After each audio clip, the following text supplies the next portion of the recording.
जय श्री बालाजी। प्रिय दर्शकों, आप देख रहे हो रामदूत एस्ट्रो चैनल। रामदूत एस्ट्रो चैनल में आपका हार्दिक स्वागत अभिनंदन है। प्रिय दर्शकों, आज हम सुनेंगे प्रदोष व्रत की कथा। पूर्व काल में एक पुत्रवती ब्राह्मणी थी। उसके 2 पुत्र थे। वह ब्राह्मणी बहुत निर्धन थी। देव योग से उसे एक दिन महर्षि शांडिल्य के दर्शन हुए। महर्षि के मुख से प्रदोष व्रत में शिव पूजन की महिमा सुनकर उस ब्राह्मणी ने ऋषि से पूजन की विधि पूछी। उसके श्रद्धा और आग्रह से ऋषि ने उस ब्राह्मणी को शिव पूजन का उपयुक्त विधान बतलाया और उस ब्राह्मणी से कहा, तुम अपने दोनों पुत्रों से शिव की पूजा कराओ। इस व्रत के प्रभाव से तुम्हें 1 वर्ष के पश्चात पूर्ण सिद्धि प्राप्त होगी। उस ब्राह्मणी ने महर्षि शांडिल्य के वचन सुनकर अपने बालकों के सहित नतमस्तक होकर मुनि के चरणों में प्रणाम किया और बोली, हे ब्राह्मण, आज मैं आपके दर्शन से धन्य हो गई हूँ। मेरे ये दोनों कुमार आपकी शरण में हैं। यह शुचिव्रत मेरा पुत्र है और यह राजसुत मेरा धर्मपुत्र है। ये दोनों बालक आपके सेवक है। आप मेरा उद्धार कीजिए। उस ब्राह्मणी को शरणागत जानकर मुनि ने मधुर वचनों द्वारा दोनों कुमारों को शिवजी की आराधना विधि बताई। तदनंतर वे दोनों बालक और ब्राह्मणी मुनि को प्रणाम कर शिव मंदिर में चले गए। उस दिन से वे दोनों बालक मुनि के कथानुसार नियम पूर्वक प्रदोष काल में शिवजी की आराधना करने लगे। पूजा करते हुए उन दोनों को 4 महीने बीत गए। एक दिन राजसूत की अनुपस्थिति में शुचिव्रत स्नान करने नदी किनारे चला गया और जल क्रीड़ा करने लगा। संयोग से उसी समय उसे नदी की तलहटी में चमकता हुआ धन का बहुत बड़ा कलश दिखाई पड़ा। उस धन पूरित कलश को देखकर शुचिव्रत बहुत ही प्रसन्न हुआ। वह उस कलश को सिर पर रखकर ले आया। कलश को भूमि पर रखकर वह अपनी माता से बोला, हे माता, शिवजी की महिमा तो देखो। भगवान ने इस घड़े के रूप में हमें संपत्ति दे दी है। उसकी माता घड़े को देखकर आश्चर्य करने लगी और राजसूत को बुलाकर कहा, बेटे, मेरी बात सुनो। तुम दोनों इस धन को आपस में आधा आधा बांट लो। माता की बात सुनकर शुचिव्रत अत्यंत प्रसन्न हुआ, परंतु राजसूत ने अपनी असहमति प्रकट करते हुए कहा, हे माँ, यह धन तेरे पुत्र के पुण्य से उसे प्राप्त हुआ है। मैं इसमें किसी प्रकार का हिस्सा लेना नहीं चाहता, क्योंकि अपने किए हुए कर्म का फल मनुष्य स्वयं ही भोगता है। इस प्रकार शिव पूजन करते हुए एक ही घर में उन्हें 1 वर्ष व्यतीत हो गया। एक दिन राजकुमार ब्राह्मण के पुत्र के साथ बसंत ऋतु में वन विहार करने के लिए गया। वे दोनों जब साथ साथ वन में बहुत दूर निकल गए तो उन्हें वहां पर सैकड़ों गंधर्व कन्याएं खेलती हुई दिखाई पड़ी। ब्राह्मण कुमार उन गंधर्व कन्याओं को क्रीडारत देखकर राजकुमार से बोला, यहाँ पर कन्याएं विहार कर रही है, इसलिए हम लोगों को अब और आगे नहीं जाना चाहिए, क्योंकि ये गंधर्व कन्याएं शीघ्र ही मनुष्यों के मन को मोहित कर लेती है। इसलिए मैं तो इस कन्याओं से दूर ही रहूंगा। परंतु राजकुमार उसकी बात अनसुनी कर कन्याओं के विहार स्थल में निर्भीक भाव से अकेला ही चला गया। उन सभी गंधर्व कन्याओं में प्रधान सुंदरी उस राजकुमार को देखकर मन में विचार करने लगी कि कामदेव के समान सुंदर रूप वाला यह राजकुमार कौन है।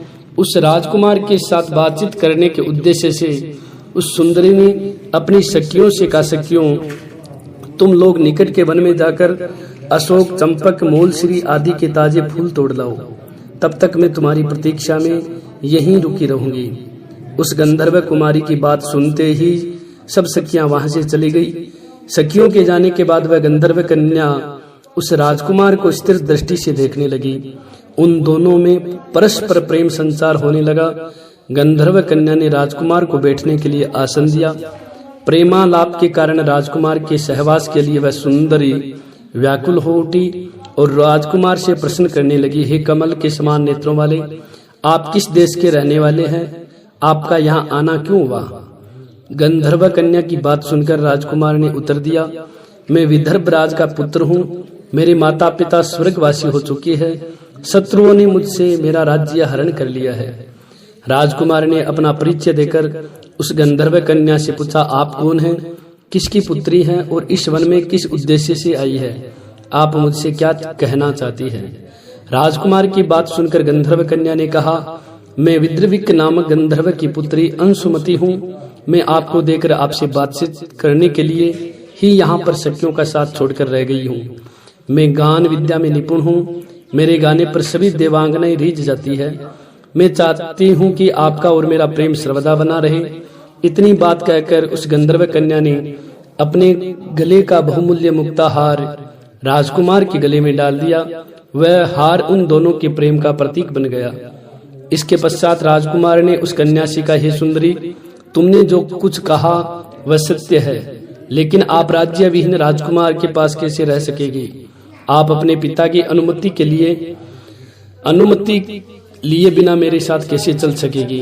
राजकुमार की बात पर वह कन्या मुस्कुराकर कहने लगी, जो कुछ भी हो मैं अपनी इच्छा से आपका वर्ण करूंगी।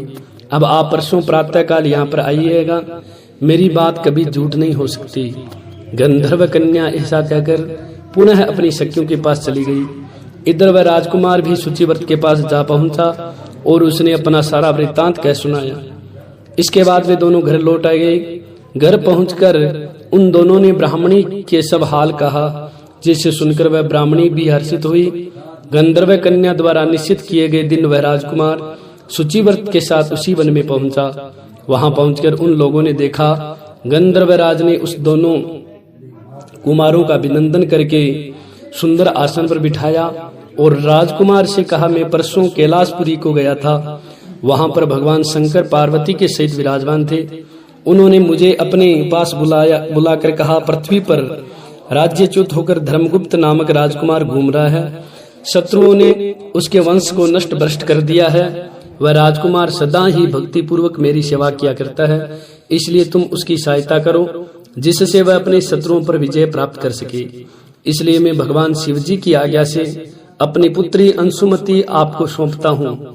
मैं शत्रुओं के हाथ में गए हुए आपके राज्य को वापस दिला दूंगा। आप इस कन्या के साथ 10,000 वर्षों तक सुख भोग कर शिवलोक को चले जाएंगे। शिवलोक में जाने पर भी मेरी पुत्री इसी शरीर से आपके साथ रहेगी। इतना कहकर गंधर्व ने अपनी पुत्री का विवाह राजकुमार के साथ कर दिया। दहेज में अनेक बहुमूल्य रत्न, वस्त्र, रथ आदि प्रदान किए। इसके अतिरिक्त दास दासियों तथा शत्रुओं पर विजय पाने के लिए गंधर्वों की चतुरंगिनी सेना भी दी। राजकुमार ने गंधर्वों की सहायता से शत्रुओं को नष्ट कर दिया और वह अपने नगर में प्रविष्ट हुआ। मंत्रियों ने राजकुमार को सिंहासन पर बैठाकर उसका राज्याभिषेक किया। अब वह राजकुमार राज सुख भोगने लगा। जिस दरिद्र ब्राह्मणी ने उसका पालन पोषण किया था, उसे ही राजमाता के पद पर आसीन किया गया। वह शुचिव्रत ही उसका छोटा भाई बना। इस प्रकार प्रदोष व्रत में शिव पूजन के प्रभाव से वह राजकुमार दुर्लभ पद को प्राप्त हुआ। जो मनुष्य प्रदोष काल में अथवा नित्य ही इस कथा को श्रवण करता है, वह निश्चित ही सभी कष्टों से मुक्त हो जाता है और अंत में वह परम पद का अधिकारी बनता है। जय श्री बालाजी। प्रिय दर्शकों, अगर आप सभी को यह कथा अच्छी लगी हो तो आप इस वीडियो को ज्यादा से ज्यादा शेयर करें। हमारे से जुड़े रहने के लिए हमारे चैनल को जरूर सब्सक्राइब करें। लेटेस्ट अपडेट पाने के लिए बेल के आइकन को दबाएं। जय श्री बालाजी, जय श्री राधे।